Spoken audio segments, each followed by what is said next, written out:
नमस्कार साथियों, मैं सोनू सिंह सुपर विद्या के यूट्यूब चैनल पर आप सबका एक बार फिर से स्वागत है। साथियों, आज हम बात करेंगे हिंदी में इतिहास लेखन की परंपरा का। आज हमारा दूसरा क्लास है। कल हम हिंदी में इतिहास लेखन परंपरा बात किए थे, जिसमें हम गार्सा तासी को देखे थे, श्री श्री संगम विष्णु जाट घीसू को देखे थे। आज हम उनसे आगे साहित्यकार देखे आचार्य रामचंद्र हजारी प्रसाद द्विवेदी, डॉक्टर राम कुमार गणपति चंद्र गुप्त को आज हम देखेंगे। आइए देर न करते हुए साथियों, एक चीज आप लोग के शिकायत है कि आप लोग सुपर विद्या यूट्यूब चैनल का आप लोग देख के इग्नोर कर दे। साथियों, ऐसा आप लोग ना करिए। इस प्लेटफॉर्म को आप लोग आगे बढ़ाने की कोशिश करिए। जितना ज़्यादा से ज़्यादा हो सके आप लोग लाइक करिए, शेयर करिए, कमेंट करिए। कोई भी दिक्कत हो आप लोग कमेंट में बताइए। हम हमारी टीम उस पर काफ़ी ज़्यादा सुधारने की कोशिश करेंगे। कोई भी दिक्कत, कोई परेशानी हो आप लोग कमेंट करिए। ठीक है, व्हाट्सअप नंबर दे दें। व्हाट्सअप पर आप लोग कोई दिक्कत हो आप लोग व्हाट्सअप चैटिंग करके मैसेज करिए कि हमको बताइए कि हाँ सर ये चीज़ दिक्कत है, ये प्रॉब्लम है, आप सही नहीं पढ़ा पा रहे हैं, सही नहीं बोल पा रहे हैं, सही समझा नहीं पा रहे हैं। कोई भी आप लोगों की राय हो तो हमें आप लोग बेझिझक खुल के आप लोग बताइए, शेयर करिए। हम ये अपने विचार विमर्श करेंगे। ठीक है दोस्तों, चलिए यार देर ना करते हुए आगे देखते हैं। आचार्य रामचंद्र शुक्ल। आचार्य रामचंद्र शुक्ल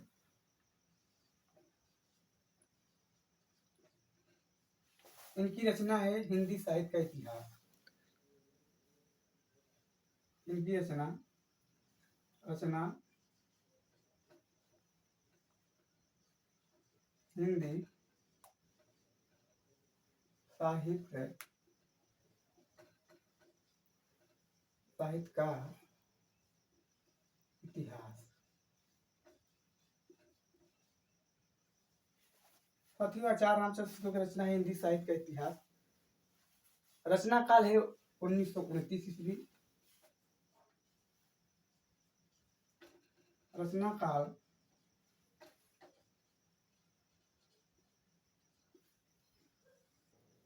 रचना काल 1929 ईस्वी।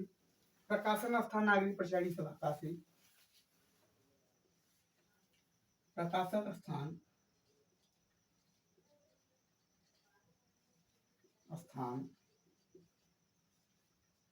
नागरिक प्रचारी सभा काशी।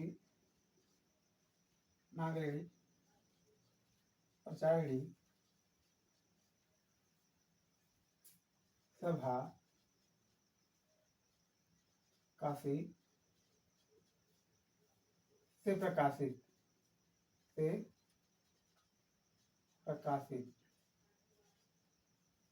हुई। साथियों, यह रचना नागरिक प्रचारी सभा काशी से प्रकाशित हुई। एकदम आराम आराम से लिखेंगे, छोटे अक्षर भी लिखेंगे, एकदम साफ लिखेंगे। ठीक है, कोई किसी प्रकार के यहाँ जल्दीबाजी नहीं है, आराम से पढ़िए। हाँ ठीक है, हम 2-3 लेक्चर में हम जल्दी कर दिए थे, लेकिन अब ऐसा नहीं होगा। हमें बताया गया कमेंट में कि सर आप बहुत तेजी से लिखा रहे हैं, बहुत बड़े बड़े अक्षर में लिखा रहे हैं, आप आराम से लिखिए। ठीक है, धैर्य के साथ लिखिए। हमने कहा ठीक है भाई, ऐसे करिए जैसे आप लोग कहेंगे। तो ठीक है, ये देखते हैं। प्रकाशन स्थान नागरिक प्रचारी सभा काशी। ठीक है, पद्धति है साहब विधेयात्मक पद्धति, विधेयवादी पद्धति में रचित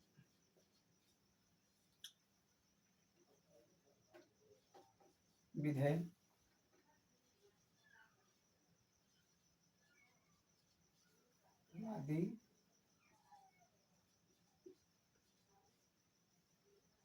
पद्धति में रचित,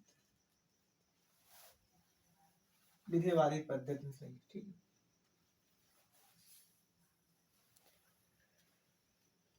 कुल रचनाकारों की संख्या। ठीक है, कुल रचनाकारों की संख्या 997, लगभग 1000। कुल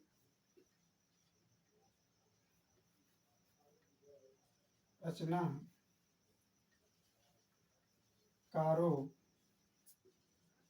की संख्या 997, लगभग 1000। ठीक है साथी, इसमें जो रचनाकारों की संख्या थी 997, लगभग 1000। हिंदी के रचनाकार 997 थे, लगभग 1000। ठीक है, साथियों क्या हुआ कि नागरिक 1908 ईस्वी नागरिक पचाड़ी सभा काशी अपने यहाँ आमंत्रित 3 लोगों को किया हिंदी शब्द सागर लिखने के लिए। हिंदी शब्द सागर उन्होंने लिखा हिंदी शब्दकोश के रूप में लिखा। ठीक है, 1928 ईस्वी में हिंदी शब्द सागर नाम हिंदी शब्द सागर की भूमिका लिखा गया। फिर 1929 ईस्वी में आचार्य रामचंद्र शुक्ल ने हिंदी साहित्य का इतिहास लिखा। आइए देखते हैं। 1908 ईस्वी में नागरिक पचाड़ी सभा काशी ने नागरिक पचाड़ी सभा काशी ने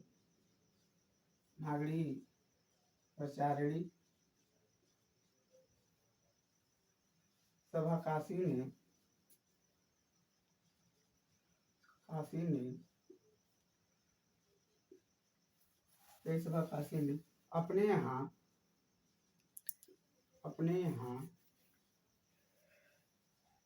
3 लोगों को आमंत्रित किया, बुलाया। 3 लोगों को बुलाया हिंदी शब्दकोश लिखने के लिए। 3 लोगों को बुलाया हिंदी शब्दकोश लिखने के लिए। हिंदी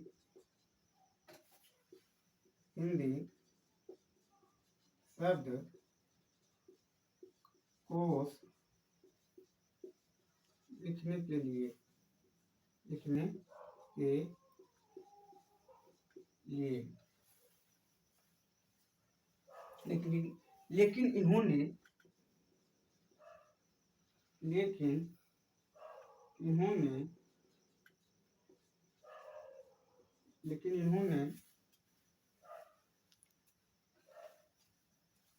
लेकिन इन्होंने 1928 ईस्वी में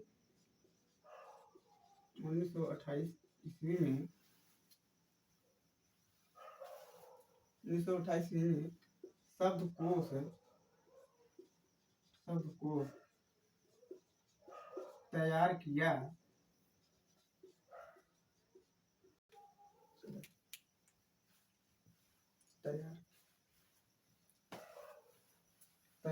हिंदी शब्द सागर के नाम से। हिंदी शब्द सागर के नाम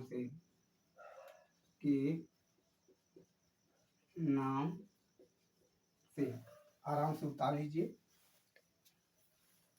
उसके बाद फिर देखते हैं साथियों।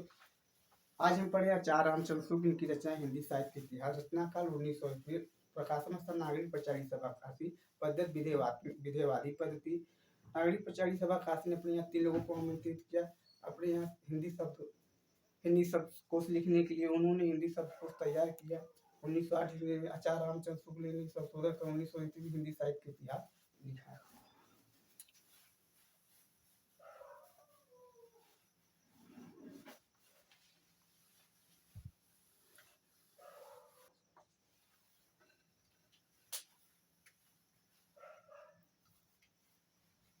फिर आचार्य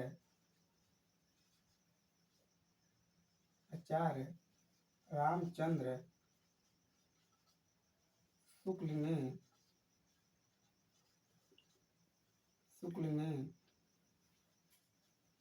भूमिका लिखा।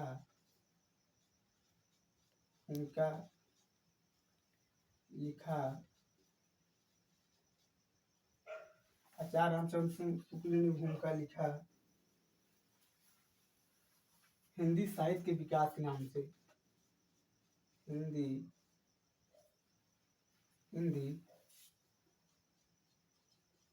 साहित्य के विकास के नाम से।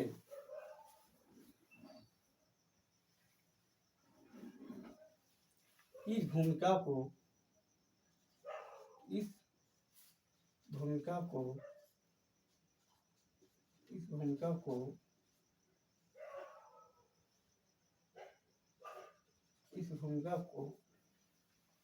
1929 में हिंदी साहित्य हिंदी साहित्य हिंदी साहित्य के हिंदी साहित्य के इतिहास के नाम से इतिहास के नाम से प्रकाशित करवाया प्रकाशित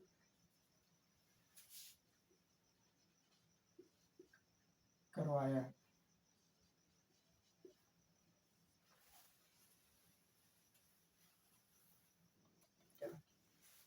फिर आचार्य रामचंद्र ने भूमिका लिखा हिंदी साहित्य के विकास नाम से। इस भूमिका को 1929 हिंदी साहित्य के इतिहास के नाम से प्रकाशित करवाया। आराम से उतार लीजिए, फिर आगे देखते हैं।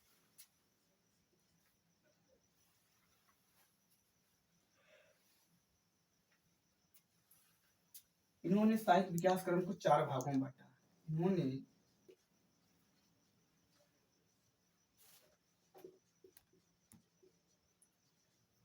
इन्होंने साहित्य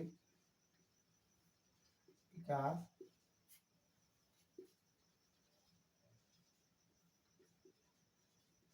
क्रम को 4 भागों में बांटा। इन्होंने साहित्य विकास क्रम को चार भागों में बांटा। इन्होंने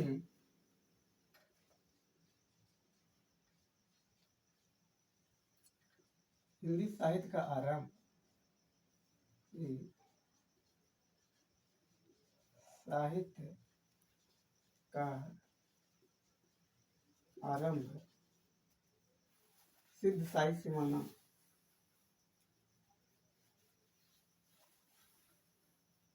सिद्ध साहित्य से माना। सिद्ध साहित्य से माना। इन्होंने हिंदी साहित्य का आरंभ सिद्ध साहित्य से माना। इन्होंने दोहरा नामकरण भी किया, आगे हम पढ़ेंगे। इन्होंने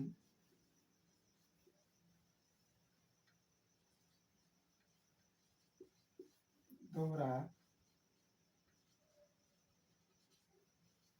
नामकरण भी किया।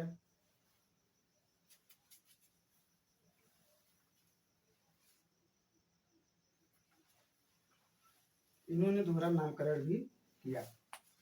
ठीक है, आराम से आप लोग इतना उतार लीजिए। इन्होंने साहित्य विकास क्रम को 4 खालों में बांटा। इन्होंने हिंदी साहित्य के आरंभ से साहित्य से माना। इन्होंने दोहरा नामकरण भी किया।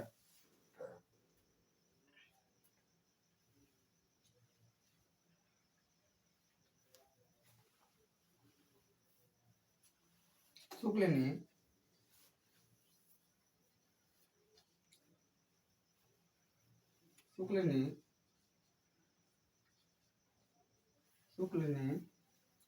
शिव सिंह सेंगर,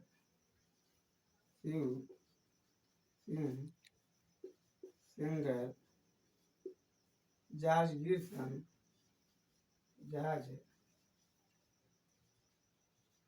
गियर्सन, विश्वबंधु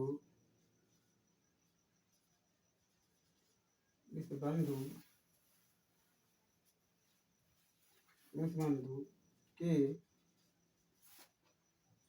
इतिहास को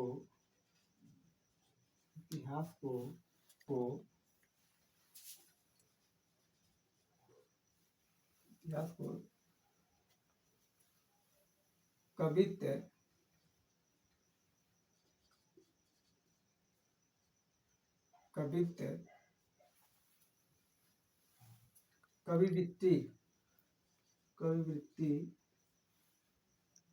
संग्रह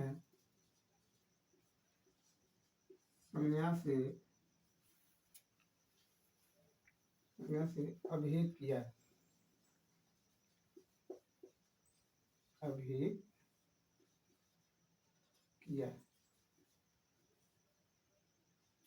ठीक है, आचार्य रामचंद्र शुक्ल ने श्री श्री सुंदर जॉर्ज गिब्सन तथा मिस बंधु को साहित्य इतिहास को कवि वृत्त संग्रह संज्ञा से अभिहित किया। आराम से उतार लीजिए आप लोग।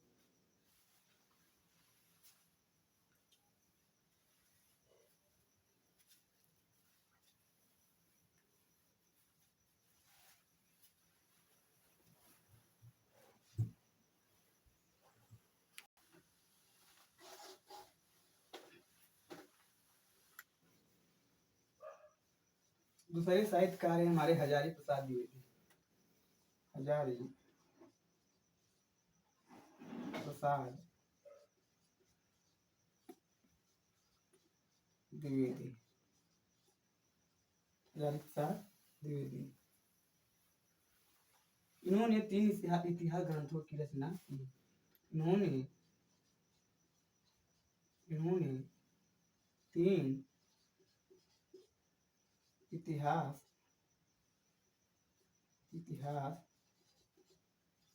ग्रंथों की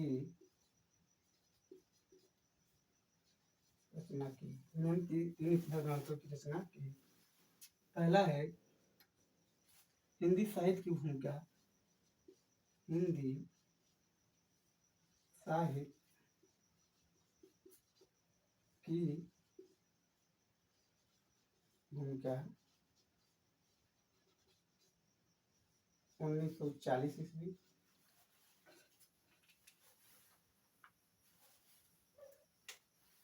दूसरा है हिंदी साहित्य का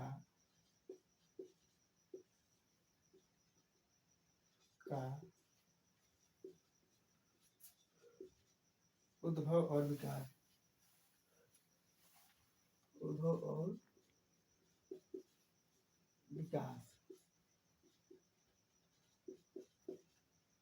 1952 ईस्वी। तीसरा है हिंदी साहित्य का आदिकाल। हिंदी साहित्य का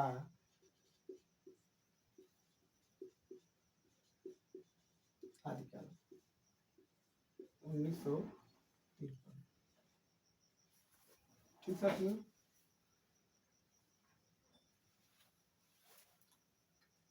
तीनों रचना समाज शास्त्री पद्धति में रचित है। तीनों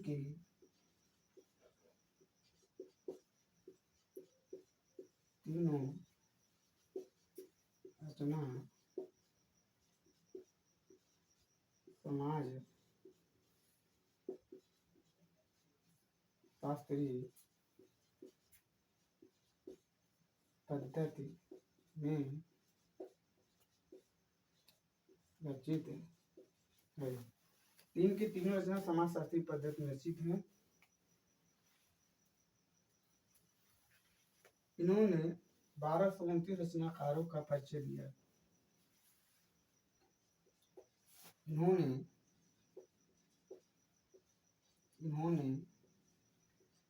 1229 रचनाकारों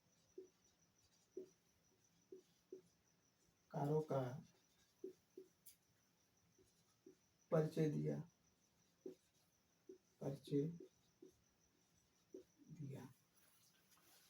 ठीक है साथियों, आचार्य हजारी प्रसाद द्विवेदी ने इन्होंने 3 इतिहास ग्रंथों की रचना की। पहला हिंदी साहित्य भूमिका 1940 ईस्वी। दूसरा हिंदी साहित्य का उद्भव विकास 1952। तीसरा है हिंदी साहित्य का आदिकाल 1953 ईस्वी। तीनों रचना समाज शास्त्री पद्धति में रचित है। इन्होंने 1229 रचनाकारों का परिचय दिया। इन्होंने अपने इतिहास ग्रंथों में मात्र 1229 रचनाकारों को परिचय दिया। आराम से आप देख लीजिए। और हमने गलती किया कि आचार्य रामचंद्र शुक्ल हिंदी साहित्य इतिहास, जो 3 लोगों को बुलाया गया था, हमने उनका नाम नहीं लिखा, तो हमारी वीडियो में लिखवा देंगे, कोई दिक्कत नहीं है।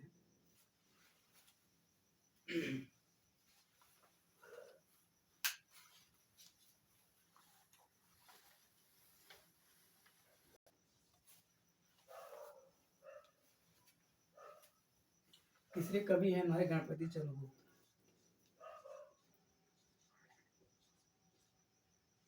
पति चंद गुप्त।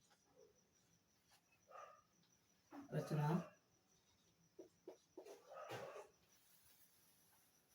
हिंदी साहित्य का वैज्ञानिक इतिहास। हिंदी साहित्य का वैज्ञानिक इतिहास। रचना काल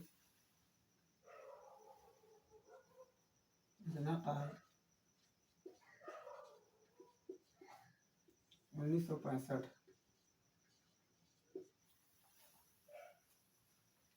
रचना काल 1965। यह रचना दो भागों में विभाजित है। मुख्यतः यह रचना दो भागों में विभाजित है।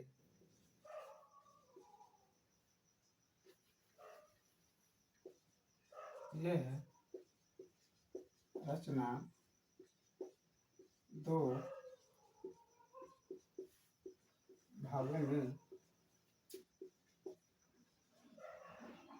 विभाजित है। यह रचना दो भागों में विभाजित है।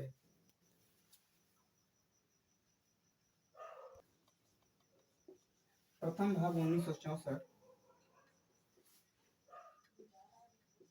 प्रथम भाग 1964। द्वितीय भाग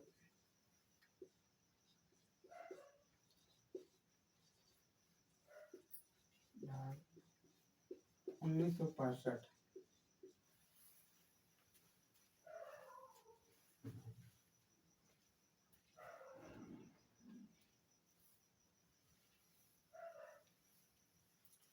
संपूर्ण इतिहास ग्रंथ तीन भागों में विभक्त है। संपूर्ण इतिहास ग्रंथ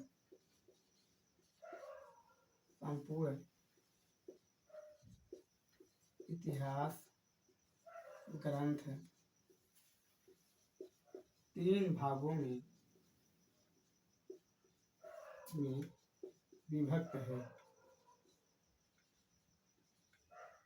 विभक्त है।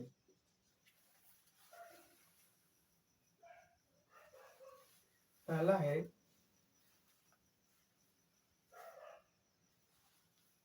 नहीं आ गया तब, चलिए ठीक है।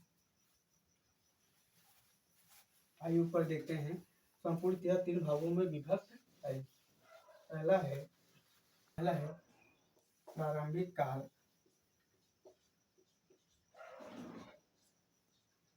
प्रारंभिक काल। दूसरा है मध्यकाल।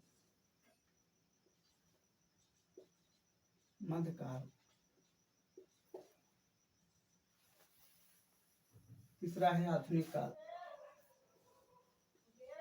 रुका रहा।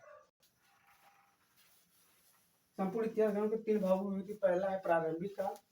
पहला है हमारा साथी प्रारंभिक काल, दूसरा है मध्यकाल, तीसरा है आधुनिक काल। ठीक है, आराम से उतार लीजिए। इसके बाद बैठे डॉक्टर राम कुमार वर्मा को।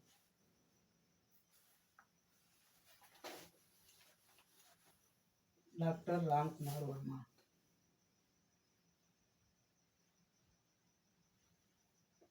डॉक्टर राम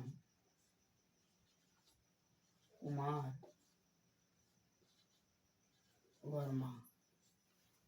रचना है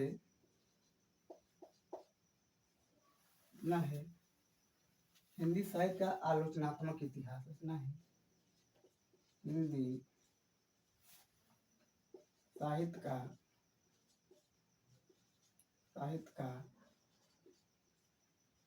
आलोचनात्मक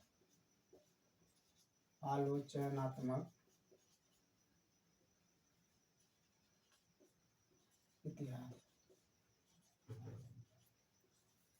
डॉक्टर राम कुमार वर्मा जी की रचना हिंदी साहित्य का आलोचनात्मक इतिहास। रचना काल 1938 ईस्वी। रचना काल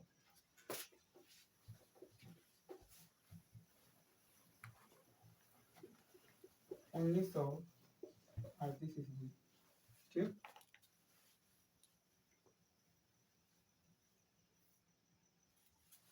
इन्होंने इन्होंने अपने इतिहास ग्रंथ में इतिहास ग्रंथ में 693 ईस्वी से 693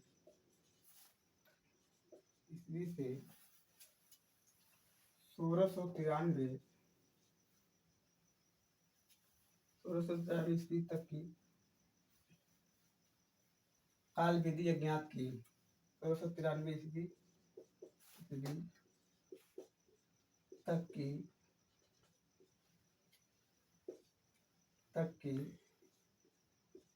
काल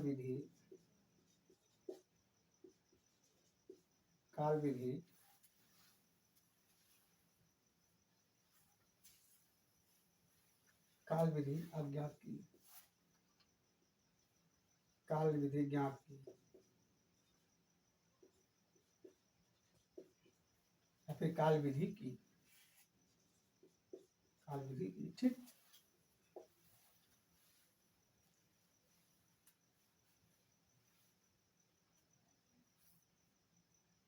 ठीक है ना।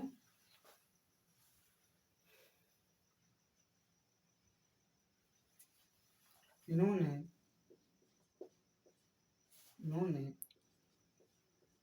संधि काल से लेकर भक्ति काल तक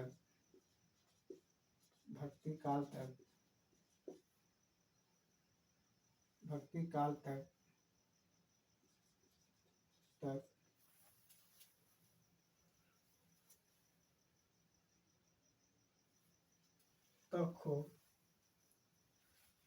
इन्होंने संधि काल से लेकर भक्ति काल तक का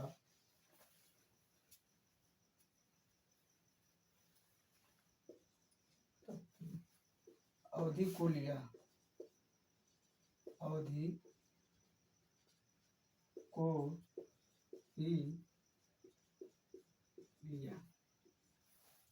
इन्होंने संधि काल से लेकर यानी कि आदिकाल, इन्होंने आदिकाल को संधि काल या चारण काल कहा। इन्होंने संधि काल से लेकर भक्ति काल तक के अवधि को ही लिया। ठीक है, इन्होंने संधि काल से लेकर भक्ति काल तक की अवधि को ही लिया। इन्होंने आदिकाल को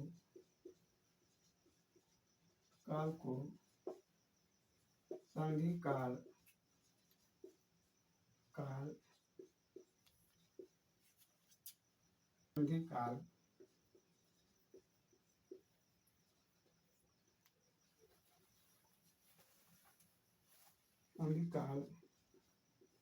या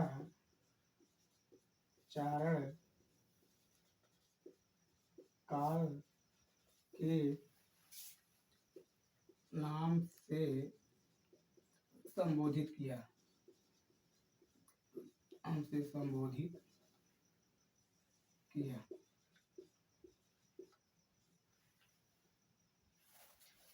इन्होंने आदिकाल को संधि काल या चारण काल के नाम से संबोधित किया। ठीक है, आराम से उतार लीजिए। डॉक्टर रामकुमार वर्मा, रचना है हिंदी साहित्य का आलोचनात्मक इतिहास, रचना कल 1929।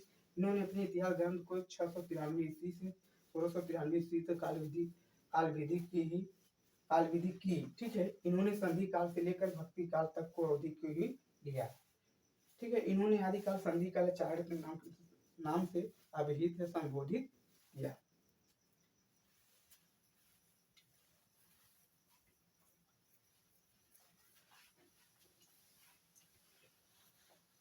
हमारे डॉक्टर नागेंद्र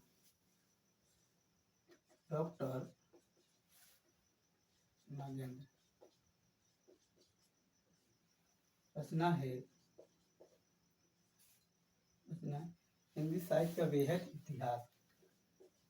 हिंदी साहित्य का हिंदी साहित्य का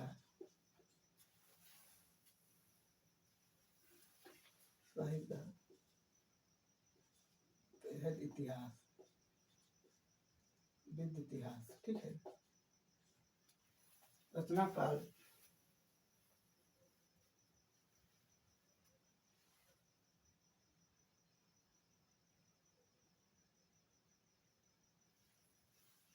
यह रचना यह रचना यह रचना 10 खंडों में प्रकाशित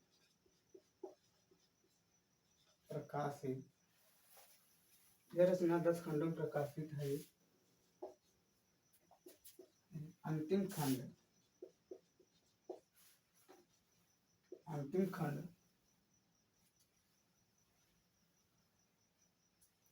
यह रचना 10 खंडों में प्रकाशित है। अंतिम खंड 1973 ईस्वी में प्रकाशित हुआ।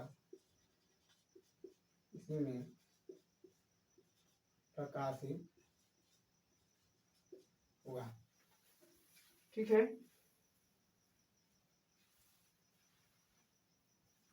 डॉक्टर नागेंद्र रचना हिंदी साहित्य का बृहद इतिहास। यह रचना 10 खंडों में प्रकाशित है। अंतिम खंड 1933 में प्रकाशित हुआ। ठीक है। अब पढ़ेंगे हम नागरिक पचाड़ी सभा फांसी। नागरिक पचाड़ी सभा फांसी। नागरिक पचाड़ी सभा फांसी। नागरिक पचाड़ी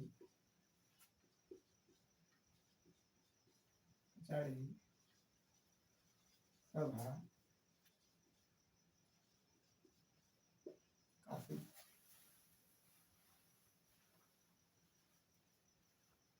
नागरिक पचाड़ी सभा काशी ने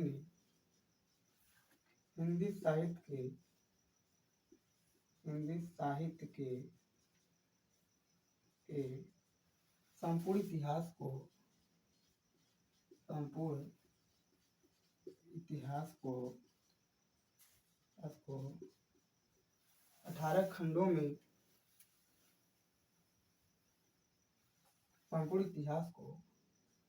18 खंडों में प्रकाशित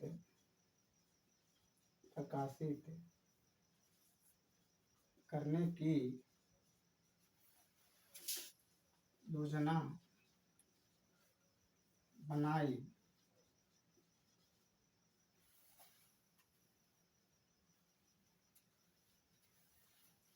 किंतु संपूर्ण इतिहास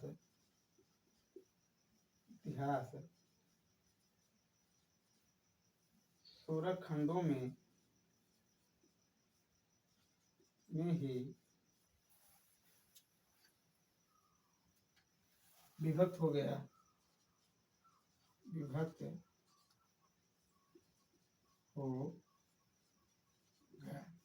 ठीक है।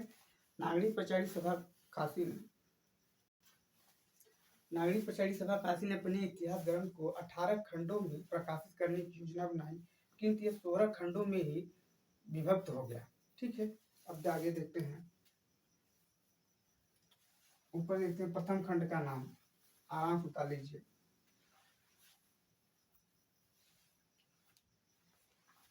प्रथम खंड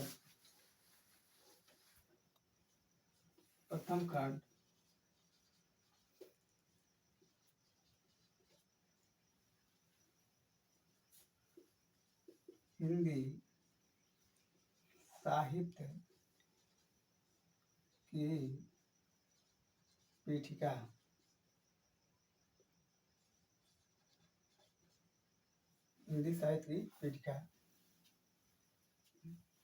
संपादक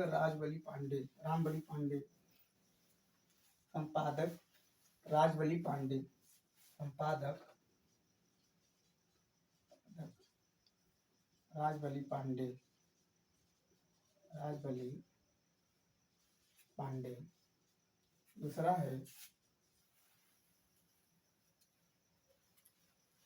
हिंदी का लोक साहित्य। हिंदी का लोक साहित्य संपादक राहुल सांस्कृतियान। राहुल सांस्कृतियान चलो।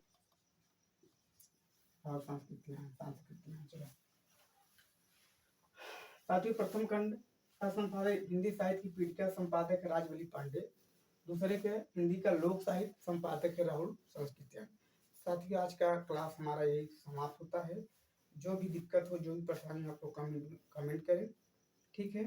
और जहाँ तक हो सक रहा है हम मैटर को कलेक्ट करके आप लोगों के सामने मैं अच्छे से अच्छे पढ़ाने की कोशिश कर रहा हूँ। कोई भी दिक्कत हो, मैं बार बार कह रहा हूँ कमेंट में, कोई भी दिक्कत हो आप लोग कमेंट करिए, मैं अपने आप को सुधारने की कोशिश करूँगा।